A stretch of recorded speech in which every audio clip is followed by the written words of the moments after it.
my name is Christopher Habig. I'm the CEO, co-founder of Freedom Healthworks. Basically, to explain what we do, in the scene you just watched, after Neo takes the red pill, he wakes up in the real world and his body is so atrophied, he doesn't know how to use it. We basically do that for physicians when they exit the hospital. We help them kind of reprogram, reteach them how to be a small business owner, be active in their community, and really push care down to a local level, help them start their practices. That's not the reason why I'm on stage. I'm on stage because we started this little podcast called Healthcare Americana a couple of years ago. And I swear to God, like half of you in this audience have been on the show, and I'm very thankful for that, so I appreciate it, and all kinds of good conversations. 2 years ago, we didn't know what the heck we were doing. We still don't, but I still have a lot of fun with it. And so the FMMA have been very gracious sponsors of the show, and what we've been doing to try to spread the word about not just direct primary care, but reference-based pricing, spread a little bit of light on what people in this room are doing and how that is different, and how you're impacting people's lives. They ended up being a sponsor, which is great because I get to talk to James and Keith and Jay quite a lot, but they introduce us, and the more stories we tell, the more powerful this is gonna be. It's hard to put into numbers and into data, what keeping somebody out of the emergency room is because you spend an extra hour in the exam room with them, right? It's hard to put that into something that actuaries can do. So storytelling is the best way to do that. What we're looking at here today is we heard a lot of challenges that we faced yesterday. And I think we all agree that there's a lot of problems and we're all going uphill, but we're all doing it together. And that is just absolutely cool and very rewarding to be a part of this movement with all of you. These guys on stage, they've actually done it. They've seen the challenges, they've met them, and they have installed really innovative programs that have benefited the people that make their companies go. And so they come from a little bit different backgrounds, a little bit different settings. An understatement. Matt works in Merrill Steel up in Wisconsin, fabricating. I mean, you're dealing with the blue collar, the good, salt of the earth people out there.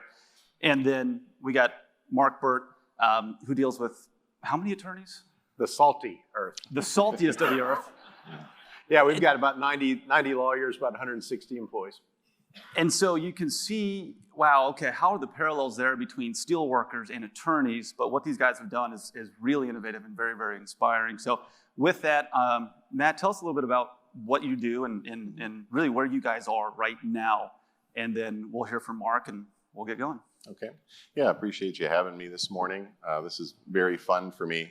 And ironically, 5 years ago, if you were to ask me about healthcare, I've been doing HR for 23 years. I actually had zero interest, thought it was boring, thought there was no opportunity, and then something changed. We ran some graphs, and I started to see the costs, and I started to see how it was affecting families in our community and so forth. So we started a journey. We're a structural steel fabricator with locations in central Wisconsin and Springfield, Missouri, and we send off heavy steel for auto plants and Amazon warehouses and even high-profile stuff like Raiders Stadium and the Bucs Stadium and Vikings and things like that. So, but really just a small family-owned company with about 440 employees and 1,000 members. But we started a journey where we invested $250,000 in an on-site clinic. And really, we're excited about it, but we had no idea what that was going to turn into. And we just kept going, where we added on-site MRI and physical therapy and chiropractic and got into orthopedic bundling and on and on. And to date, we've saved in 4 to 5 years around somewhere between $5.5 to $6 million. And always want to point out that's not a selfish company thing. Employees have saved around 1.4 million of that in their families. So we're always looking for win-wins and with a free market approach. And it's been amazing. Won some state awards, won a national award. And if you'd asked me years ago if I'd be even at this conference, I would have had no idea. So very excited to join you and learn about your stories as well. So I'm Mark Burt. I'm the Director of Finance with Gable Gottwalls. We're a full-service law firm based out of Tulsa. And we also have an Oklahoma City office. Last night, Matt and I were talking about how many people we expected today. Jay, I asked Reagan what we did to offend Kempton so badly that they put us at 8 o'clock on a Saturday morning after I'm sure everybody had a really conservative Friday night. But we estimated, 6 people would be here this morning? 6 to 10. 6 to 10, and I was responsible for getting 3 of those. My family wouldn't even come. So, but it honestly doesn't matter because we can't see you anyway because those lights are so bright. Right. But anyway, we thank you guys for being here, and we're going to tell some stories today. So really, I've been with the firm for 22, 23 years. I can't remember a time when we didn't have Kempton as our administrator. And they were constantly coming to us with new ideas, new trends. And every time that they did, we would eagerly try to adopt it because at the end of the day, our partners, our lawyer partners, are the ones that recognize the savings. They are the shareholders of the company. And so they have a vested interest because the dollars go straight back to them if we can save that. One thing about lawyers, too, is that they are very high touch. And their families are very high touch. And so everything that we do has to be like at the top level because they really don't want to settle for anything less than that. And so when we had the opportunity for this idea of reference-based pricing to be floated to us about 3 or 4 years ago, we asked a lot of questions. And the answer was, nope, not right for you guys. And I remember even sitting in a meeting with Jay at one time and one of our other advisors, and we were asking, is this ready for prime time? And he goes, for some groups it might be, for you guys, not yet. Because he knew the calls that they get. So I'm not going to give away too much more of that, but that kind of sets the stage for where we were. But the cost just kept going higher and higher and higher each year. And you guys know that. And I'll tell a story in a little bit, but we were able to recognize very quickly the system was broken. We just didn't have any ammunition against it at the time. That changed in 2019. We finally had an army that we could put together that would help us to be able to start attacking this problem, but attacking in a way where our constituents would still get the care they needed, the levels they needed, the kind of high touch that they were used to. So there's a background. I appreciate that. So we decided when the 3 of us were talking, we're like, let's just kind of do like a live audience recording of a podcast. It's something I'm comfortable with, moderating, trying to get stories out of people and really get the experiences of the people on the ground, the people in the trenches, the people manufacturing the steel, the people in the courtroom, the people doing these documents, and see what their experiences are. I think too often we get caught up in this high level type of, hey, wouldn't it be great if we all did this? But how do you actually put that into action? So I'm going to start with you, Matt. When did you guys realize that there was a problem and that you have to do something about it concerning your healthcare benefits? We have a very rich health plan, so we were absorbing the cost. And if you hear some stats, healthcare costs going up on a 9% average for 20 years in a row, right? Like dying from a paper cut is still dying, the slow bleed. So I don't want to get in front of employees and have to tell them that their raise went away and so forth. So, and we also ran some graphs and realized that the trends we were matching about that 9%. So, and we really couldn't afford to keep absorbing all that cost and keep our plan really good. Our deductibles have managed to stay low and so forth, but we had to do something or we would have been like most and started just to pass it on to employees. So we started with the on-site clinics and started to interrupt the highest cost part of our strategy, the highest cost of healthcare. So I asked a local coalition with 100,000 members. I said, what are the top 5? And just curious, right? So because if we can interrupt those top 5, then we can probably make the biggest difference. Kind of a Pareto approach. And so they said pharmacy kind of stands out, but aside from that, you've got ones I wouldn't expect. Imaging, mostly MRIs, but imaging and then orthopedic. Yeah. So we kind of started there. So we got I have a picture of it, and it's fun to show pictures, but the MRI truck that we did, that actually we installed a $13,000 plug right by our front door. And how simple is that? But this is what's interesting is a quick story. We get into, this truck pulls up and it's a local service, and this truck charges $400 for an MRI. And so we put the plug in, and we were ready. So then we can offer that, and then we pay all but $100 as a company, so we incentivize it so our employees can get an MRI for $100.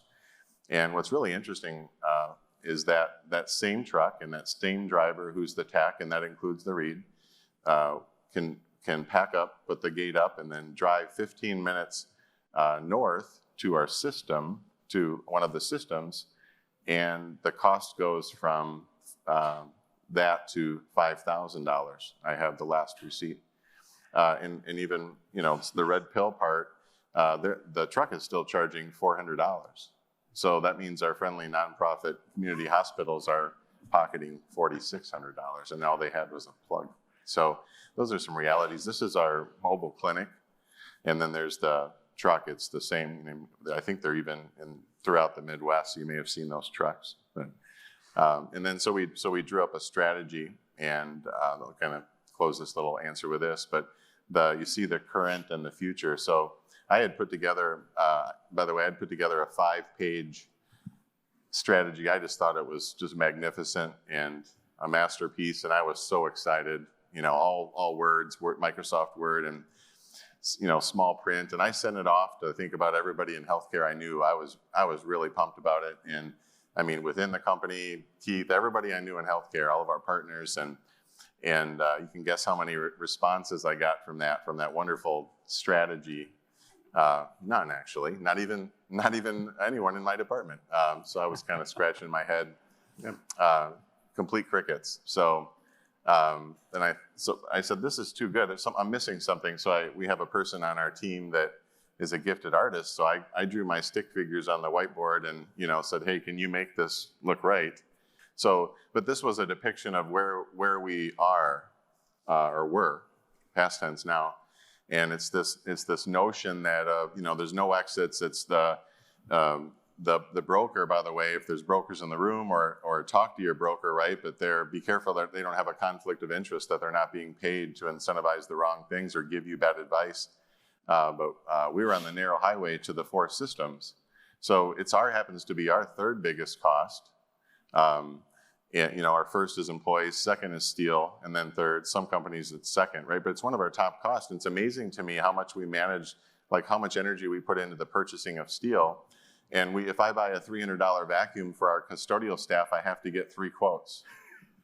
But yet the broker can put a piece of paper in front of us that says this narrow network or this narrow network, and then I'm going to pass that on to employees like I used to, and I'm going to sign away. I'm going to willingly sign away my ability to shop. Yeah. And I don't even know it, because I think I'm getting an imaginary 40% off of ChargeMaster that I don't have in front of me. So the future slide. So we put this picture together, and it just basically represents shopping. I don't think it's anything new to this group, but it represents the dirt road going to the systems. We still need them maybe for different things. ER, maternity, things like that, maybe. At least we do currently. And Wisconsin is one of the highest cost states for healthcare. But we just started building this network, and that's been a big part of our strategy of how we've gotten where we are today. Mark, when did you see that there was a problem and you guys had to adjust? Well, it was, we've been working on this presentation for a long time. You can tell it's a well-oiled machine. And so we've had, a lot of email conversations stuff. And Chris understood that I was sort of a techie sort of guy. And he was like, hey, would you be able to help me get a TV? Because where he lives, TVs are hard to come by. And I said, sure, yeah. In fact, I've got a guy that can get you a 60% discount off that TV. I said, what are you looking for? He said, nothing fancy, just 55-inch, something to go in the game room. Was it? No sweat. I know exactly what you need. I'll hook you up. So we had this TV delivered, set up. Everything's hooked up. Chris, it's a phenomenal TV. I mean, great TV. He's loved it. It's been amazing. And then I sent him the bill for it. It was $2,200. And he goes, wait a minute. I thought you knew a guy. I said, yeah, I do know a guy. Matt can sell that TV for $3,600, and I get you that 60% discount, and there you go. Now, don't hold me to the math. I'm just making that up. But and Chris is like livid because he found out that he could have gone and gotten that TV for $450 and might have even gotten it installed and all that. But instead, he got $2,200 because I knew a guy. Well, That's how we knew the system was broken. We were buying way, way, way too many $2,200 TVs. But we didn't have another option because the only other option we had was to not use our guy and pay $3,600 for that TV. Well, that's the worst possible deal. How many of you guys have looked on the back of your door in this hotel? What's on the back of the door? Somebody tell me. Yeah, okay. It's some price that you would never pay to stay in that room, okay? I don't even know, I didn't look, but I'm sure it's posted on the back of there. That is the maximum rate that they can charge or the rack rate that they can charge for that room. None of you would ever pay that. If they said, here's the rate you're gonna pay for it, you would go down the street because there's other options. We didn't always have other options. And so we knew, we were frustrated, Chris, really frustrated that we were paying $2,200. We knew we were paying too much for those TVs, but we didn't have another way to go. And so when ideas came along, like a reference-based price, novel concept. You mean that we could actually find out what a TV costs a provider, and then we could pay them cost plus a little bit of extra so that they make a profit. I was like, this idea could catch on. I think this could actually work. And I checked Amazon and it does. But we couldn't do it in healthcare. We just simply couldn't do it for a time.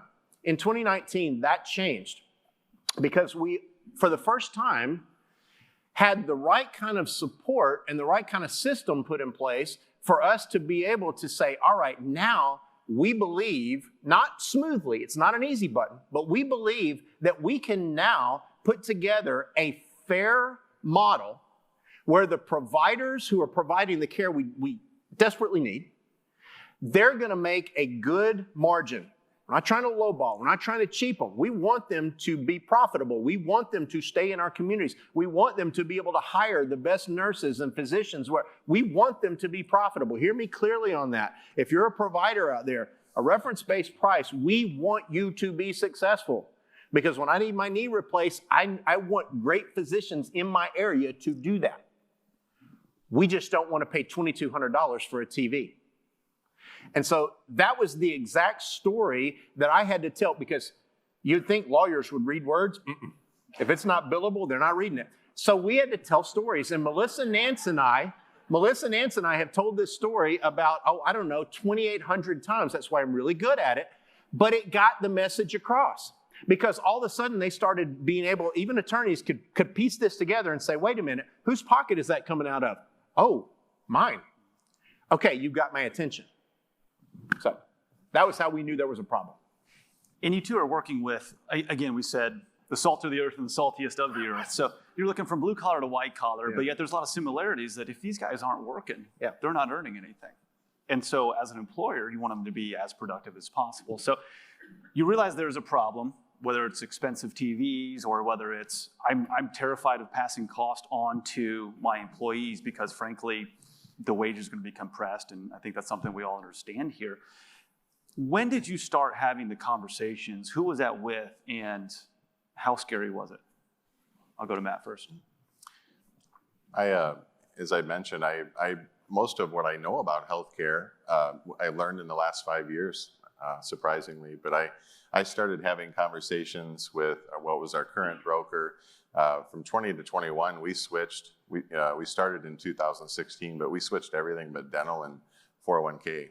So we had a huge amount of change to allow our ability to shop and so forth. But it was with one particular owner. We're in the third generation now, but a second generation sister who was kind of with me the whole way and supported the start of this journey and beyond. And ironically, with a whole bunch of brokers that I knew, and it was open, were trying to sell me, wanted to be my broker. But I learned so much just in those conversations. So and I'd be open with them. I said, I'm not open or I'm not shopping right now and for a broker. But probably 30, 40 of those over a period of a couple years. And I just soaked it up. And then I read, many of you have probably read The Price We Pay. If you haven't read that one yet, that's one of the special ones that'll give you a quick education and will stir you up a little bit about maybe some of the realities that are happening. That certainly was a good spark and motivator for me to keep going. Now, Mark, I want a little bit of a different question there, because you're approaching this from a finance side. Mm-hmm. Was it all numbers, or were you looking at it and saying, how are people going to react? What are they going to say when I say, hey, we're throwing out the baby and the bathwater and everything and putting something new in? So it is all about numbers, except the part that isn't about numbers. And that part's very critical. As we talked about, when you have an attorney who's worried that that their spouse or whatever is going to go into some place and get denied care, or get told, you don't have insurance here, or what network are you in? Well, we're not in a network. Oh, and be embarrassed. There was a lot of roadblocks we had to overcome there. Now, I want to kind of go back and kind of answer that question a little bit. We indirectly started these conversations probably 10 to 12 years ago. Now, not about reference-based pricing, but about the brokenness of the system. And I can remember Jay coming in and saying that anytime you hear PPO network, you should hear in the back of your mind the Darth Vader theme from Star Wars. Dum, dum, dum, dum, da, dum, dum, da, dum. Because they are not your friend. But it's all we had, right? We had this idea that we know we're not getting a good deal, but we just don't have another option. And so that conversation was year after year after year after year. So when a better way came along, we had already been having these conversations and these frustrations, so that it made it easier to start entertaining that conversation. It wasn't just like, you guys are doing great. You're doing the best you can. You're doing the best you can. All of a sudden, oh, guys, for the past 10 years, you've really been hosed, and we've got a better way now. That would not have gone over well. But the fact that we had had those conversations and the message was consistently clear made it where when that avenue did come available, we were ready to pounce. And in fact, Jay, I was asking you year after year, are we ready? Are we ready? I'm sort of like, I can't wait for the next iOS to come out. I'm one of those guys, I want to see what's next, what's new. Some people aren't wired that way, right? But I was, because I knew I was just tired of paying $2,200 for TVs. And so in 2019, we found out that Kempton Group and our other advisor broker in Tulsa had both gone reference-based pricing, at least partially, and one of them had gone all the way reference-based pricing. And so they were kind of trailblazers. Go figure, Jay and trailblazer in the same sentence. I know, mind blown. But they were doing this and had some skins on the wall to sort of prove that this concept worked. And speaking of skins on the wall, we would not have been able to take a leap of this significance if it hadn't been for so many other smaller successes along the way, right? So when Jay comes to us and says, hey, we have this idea of bundled pricing. Some guy named Keith Smith is doing this in Oklahoma City, and we think your Oklahoma City people might be able to take advantage of this and bundle and save money. We're like, oh, and by the way, we're not going to charge your people any deductibles, copays. We'll pay for their meals, their travel, whatever, if they need to go there. And we're like, will that work? But it did. And it continues to work, and it continues to grow. In fact, 2 years ago, we had about $300 and something thousand of equivalent network allowable. Had we gone through a network that went in our KPP free, last year that number went up to 900 something thousand, right? So people are using it, and the message has gotten out really, really clear that, hey, this works. Go here first. Do this first. If that is not available to you, then let's do some of these other options. Well, if we had not been able to demonstrate that level of success along the way, then when I go to them and say, hey, we've got this radical concept that we think would work, they wouldn't listen. But they will listen, because over the last 10 to 15 years, everything that we've tried to put in place has played out the way it was said it was going to. Does that speak? That speaks to the value of the providers that you're going to try to implement with. If they can't stand behind and prove what they say they're going to do, you got no chance. So when you ask, when did the conversation start? The conversation's been happening for a long time, and a lot of paving of the way has happened, so that in 2020, when we pulled the trigger, I already had enough skins on the wall that they trusted that if I say this is going to work, it's going to work.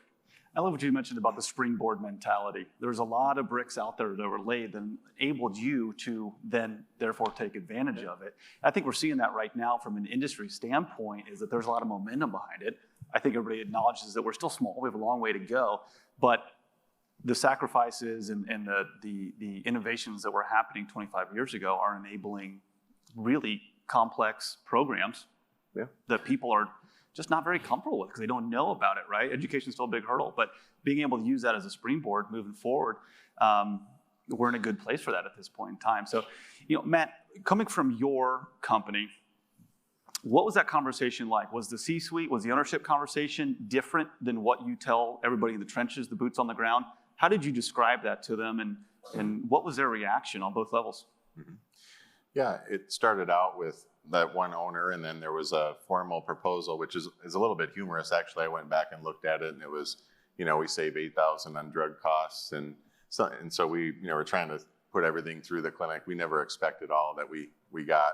I would say 50% of the savings from the first clinic, for instance, we invested $250,000 and we had it back in 1 quarter. Wow! And that was when our eyes were opened, and then you learn things along the way, and you realize that 50%, or maybe you're adding fixed costs quite a bit. You're adding fixed costs PM per member per month, typically subscription, but then you're taking away all those other costs that would have been at the systems. But one thing I didn't realize early on is the other half, if you will, just rhetorically speaking, is that referral machine that happens.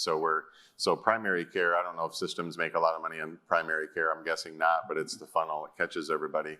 And then they have about, the short visits. You're probably, 15 minutes. I don't have much time if I'm an NP or a doc. I don't have much time but to refer in the 15. So it becomes a referral machine to the expensive things like imaging, ortho, specialist, whatever it may be.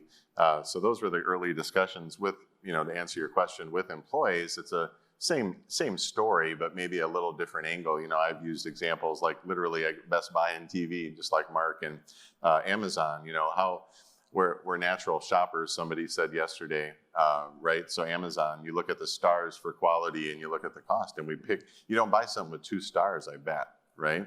Now, it's not quite that transparent in healthcare, but we're looking for the best deal, if you will, the best deal for the money. I use the car lot example. You walk on, and what's your power in buying a truck, right? You think it's too high. If you can even see through the window, we know the MSRP isn't exactly the final price, and we don't even have that in healthcare. But what's my power if I'm buying a truck? My power is the ability to walk away and say, there's a better deal down the road. You have to give me a better deal if you're going to sell me this truck.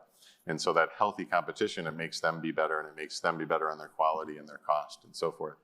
One neat story, kind of, is shared, the MRI story that I like to share is, in our area, we have an assertive health system. And it's important to point out, we're not what I tend to call reference-based repricing, where, you send them $150 of Medicare, regardless or whatever it is, depending on you don't send the amount in the bill. So we're not. We have a local co-op. It's 100,000 members, over 300 companies, called the Alliance, and they've negotiated with the systems. But the high system I mentioned is 400% of Medicare. That's the best. That's the discounted rate. The best deal in town for them. And then we have another one that's pretty good for 250%, which is great for Wisconsin and not so great nationally. Well above average of 2.25, 200, something like that. So. But stories are powerful. So this one assertive system has everybody on contract, and so we call it castle and moat, 30 minutes. Everybody in the moat, they can't walk away from the contract because they would have no customers. So they have to stay within it. But say I always use the hip replacement, which we've sent 3 to SCO for hip replacements. You don't think people will fly 700 miles, try it out. They will for incentives, even for hip replacements, which was amazing. So if you need a hip replacement in our area, it's around 80,000, give or take. Because of that castle moat, the interesting thing is if so there's some great surgery providers within that moat. The problem is they'll make 22. They'll make a fair amount, 22-ish, and then the friendly nonprofit community hospital, as Keith says, it works very hard to make a profit, but they pocket the rest, for adding, right? So the concept of value added, I come with a lean background from Toyota, and value added. Where's the value being added in that for that 2/3 of the amount? There's no value. Somebody said yesterday, take out I think it was Carl and team, take out the middle person. There's no value there. So then we start to shop and we say, okay, we start to give our employees options. Well, option one is the expensive system. Well, there's a co-insurance with that, and then because that's costing the company $80,000. Then we have another one that, well, this is costing the company $60,000. So, we stuck with our HSAs, so we still have the deductibles, and we've frozen premiums for 5 years doing these things. But then we have one in Green Bay, so we get outside the moat. That's an hour and a half. That we can get for $22,000. So we'll give you $1,500 to go there, and then we'll even give you more if you want to go to Oklahoma. So kind of that tiered shopping mindset. And the employee, if they want to go to the most expensive one, that's okay. They're going to pay a little more, and so is the company. But we've given them that free choice. But I'd like to educate employees, and you say, our friendly nonprofit community hospital is pocketing $60,000 in that, and all they had was a plug. Yeah. I'm not trying to, right? We're not trying to be rude or make enemies. I don't have any enemies, but that's a red pill that I think it's important people know. Was there, Matt, just a quick follow-up, was there a single, what's your slogan, talking to an employee and trying to convince them, this plan is going to be better off for you, you need to adopt it? Was there a single marketing message with that, or did you have to keep hitting people in and get in front of them and having forums and meetings? I always joke on the communication side, I say tell them 100 times, then they'll begin to get it. And then tell them another 100 times, and then they'll get it a little more, right? You get the idea. So you can't say it enough. But I think sharing those stories and sharing the realities of how it affects them, and not pushing, right? So in our case, 9 out of 10 take the best deal financially, right? Because we say the Hippocratic Oath, do no harm. Do no harm means take care of your body, but also it doesn't mean you're going to get sued and your home leaned and your wages garnished, which happens big time in our area. They did one 90-day study in just one system, had 400 lawsuits against families in our community, just like the book. Sharing that, but there was one, like the 9 out of 10, well, the 1 out of 10, there was one, and the person had a pretty serious medical thing, and he was mad at the one system, and he was going to the most expensive, and I be careful not to intrude, but I know him. So I grabbed my notebook and I went out and found him in the shop, and I'm going to explain all this to him. I just want you to make the right call, And so I sit down, and within 5 minutes, he's like, Matt, I understand it. He explained it to me. He understood our plan and how and why he was going to pay more, and he had other options. And I said, you got it. You got it. You know what? I support you. I support you in making the best decision that you think is best. He knew it was going to cost him more. But I think when you incentivize well, like you said, 9 out of 10 tend to go, they'll even fly hundreds of miles if they think it's a better deal financially. So we put our trust in the incentives and the plan design more so than, because if people feel pushed, then I think they'll tend not to have the right of, they'll tend to resent you almost if you talk about savings or something. So give them the choice and let them go out there freely and do it, but have them understand, try to boil it down into what it was. Mark, similar type of a question. You're dealing with attorneys, obviously, but there are a lot of lower level functions that have to happen. Was there a difference in messaging? What did you tell your admins versus your attorneys? And is it similar to incentives, or was there something else where someone had that light bulb moment saying, oh my gosh, this actually makes sense. This is going to be better off for me? Yeah, so in a law firm, and probably most professional services corporations, you do have a different, it's not a pyramid structure at all. It's a big group here, then maybe a little funnel, and then another big group here, okay? So you have two different kind of constituencies. We all work together really well, but the economics are very, very, very different. A legal assistant who's making $50,000 has a different idea than an attorney who's making $500,000, right? Your sticks and carrots are very, very, very different.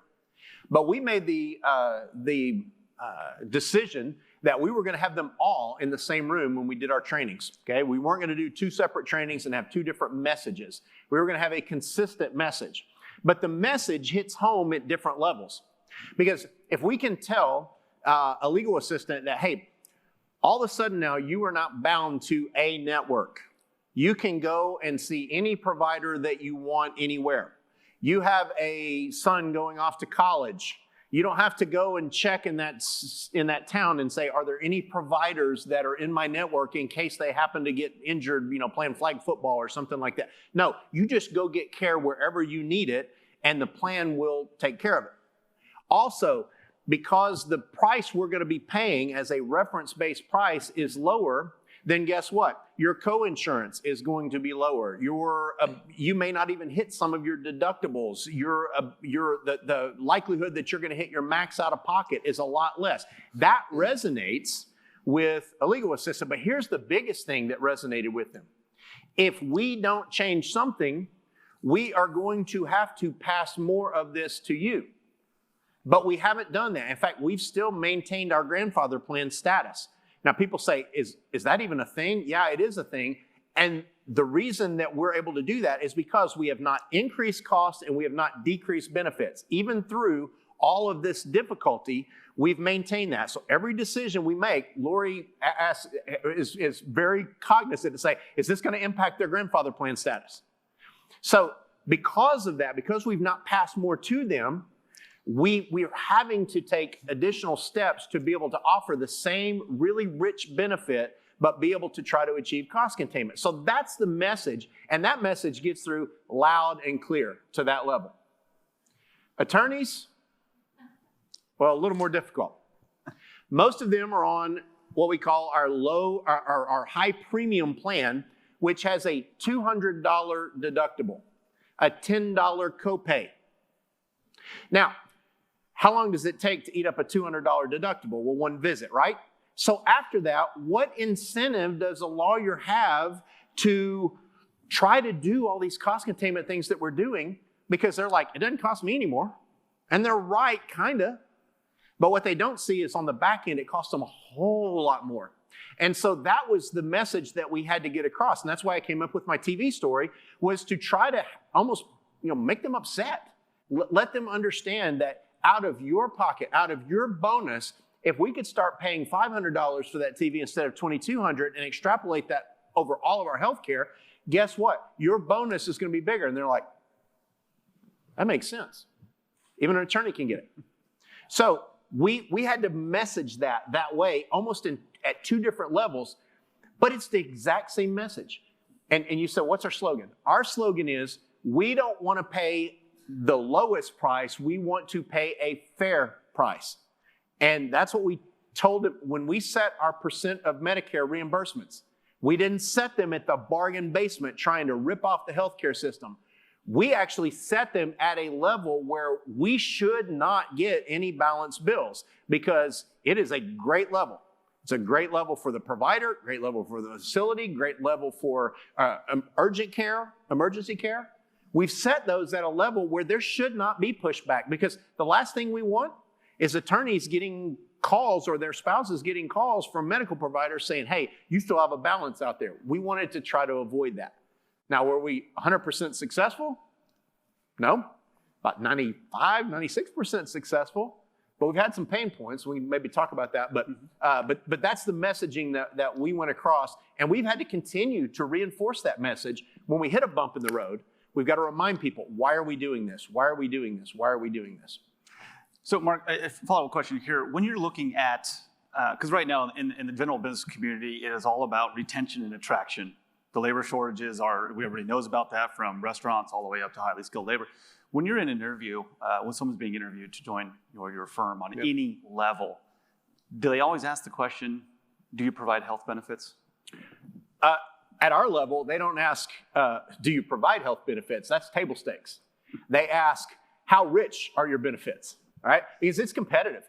We get the top 0.5% of the 0.5% of legal law firm graduates in our area. We get the best. So when we do that, it is really, really, really competitive. And we've had to look around and see and tweak our benefits, because we see what some of our competitors are doing in response. And if they're starting to attract talent that we can't, then we've got to match that or exceed that. And we've always prided ourselves. We may not pay the highest salary, but we don't need to. Because we're going to support it with a really, really rich benefit plan and then a great work environment, a lot of other HRE kind of things, right, that I don't deal with. But we want that to be the case. And so we're constantly asking those questions. What do we have to do? Lowering our level of benefits has never been an option. It's just not an option. We want to, because in order to still play at the level that we play, we have to do that. It's table stakes. So now it's a matter of how do we do it, but do it in a sane, free market style manner. That's the goal, and that's what we're attacking. And we feel like we've taken some really, really good steps to get there. Now, Matt, same type of vein of question when somebody comes in and you're attracting somebody new or trying to keep very skilled labor, but labor that is very much in demand across, multiple companies, multiple industries. Does your plan that includes an office clinic, you mentioned the MRIs, kind of the mobile imaging centers. Do you feel that your benefit package and the way that you are able to explain it, does that give you a leg up? I think it's been shown to be huge. It's one of our top 3 probably reasons that we attract people and retain them. Yeah. I've heard secondhand stories. I go to my chiropractor and he's like, yeah, someone told me even if they thought about leaving, they couldn't because the benefits are too good. Yeah. The premiums don't eat up their paycheck, and they got all this free stuff and free chiropractic and so forth. And so in the market, it's the toughest I've seen in 23 years, where there's more jobs than people, and you're kind of competing against your fellow employers for people, if you will. And there's only so many to go around, and so you've got to do everything you can to stand out. Yeah. We rarely lose a person unless they just get an offer to be the general counsel at one of our clients or something along those lines. We've got people that have been there 30, 40 years easy, and a whole bunch of them. And it's not because working with lawyers is the greatest thrill you're ever going to have. It's not that. Although we do have great ones. But it's because we've put together a complete package, a corporate culture, competitive wages, a great work environment, but the benefit plans are it. And in fact, we have difficulty getting some of our attorneys to retire and leave because they just want an office and keep their health plan, right? Because it's that good. So our problem is almost the opposite in there. But once people come, the only ones that leave are usually the ones that we're encouraging to do so. Or they just get an offer they absolutely can't refuse. But that's huge, because the cost of, as you know, the cost of having to fill a position and train and ramp up when institutional knowledge walks out the door is huge. And a lot of times that your health plan and the richness of your health plan and how it all works could be the glue that's holding them there, even more so than the wage you're paying them.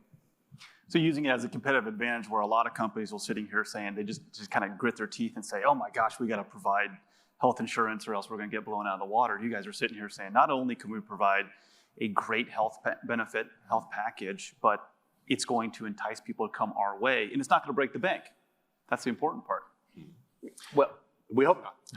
We hope not. We found even a small caveat to that. The kids, the 20-year-old, doesn't care as much about benefits as, if I could remember way back, I don't think I did, right? You don't get sick and you don't need it. So, but even things like our wellness program, we converted.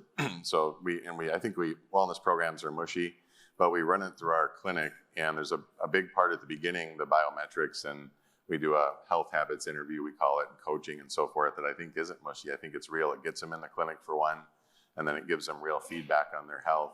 But we started this year, we give HSA dollars for our wellness. So you can earn, like I said, we kept the deductible just because we like the HSA. But if you're single, in the single plan, you can earn $1,500 in HSA dollars, or you can earn $3,000.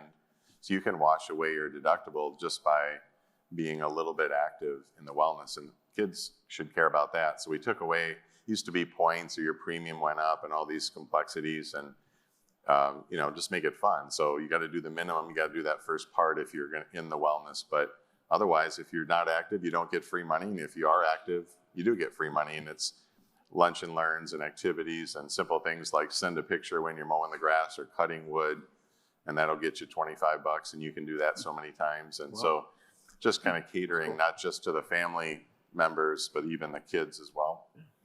Now, Mark, we're kind of closing our segment here. Was there any time where somebody, walked into your office and said, "Mark, thank you for putting this in. This changed my life. I never understood it, but this has really impacted me on a personal level"? Yeah, and it hasn't been the reference-based price piece of it. I mean, nobody goes in and says, "Man, did you see that percent of Medicare they calculated? It was exactly 160%. That was Mark. You're a genius. Thank you." It's never that, right? But what it is this: when somebody comes in and says, "Hey, I've got to have something done. What are my options? What can I do?" And I said, "Well, have you tried KPP free?" "Well, I tried, but they don't have, they said they don't have a provider in there." "Well, have you talked to the surgeon or the provider to see if they'd be willing to do a single case agreement to match what a KPP free provider could do?" "You mean you can do that?" "Absolutely, you can do that. Here's what you do. You're going to find out, what you could get it done there, and then take it to your provider and say, 'Hey, if I get it done over here, I can get it done at no cost to me. Can you get close to this?'" And then they'll come back and they'll say, they'll get that. And I've had the opportunity to sign off on some of those.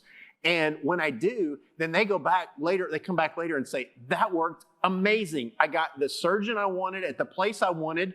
I didn't have to pay anything," where I was looking at a big co-pay, co-insurance, and I'm in the back of my mind going, "And we saved a bundle," right? Everybody wins. I've had so many of those that have happened, and it's not the attorneys. It's never the attorneys. They just mysteriously think things happen. It's the support staff. The support staff come back and they say, "Thank you for just letting me know that was even an option," right? Only way I know it's an option is because I've used it myself. I've gone and sat with administrators and negotiated those things myself on 2 different occasions because I didn't want to pay $2,200 for a TV, but I knew where I wanted to buy my TV, and I was just obstinate enough that I was going to make that happen. So there's options that we have, and sometimes all of the criticisms and the complaints and the things that don't go well are offset by those, and it makes it worth it. It totally makes it worth it. That's when you know you're doing it right and you're meeting the needs of the people that you're shepherding their health care. And I think we appreciate the candidness that there are going to be challenges. There's going to be people clinging to the old way of doing things and afraid of change. But once you get through that barrier and say, like, "Look, we're opening up care. You actually can be a free citizen out here and go and choose things on your own volition," and just makes it more and more impactful. So that's going to put us right at the hour there. Good on timing there. So Mark, Matt, thank you so much for sharing your stories, and thank all you guys.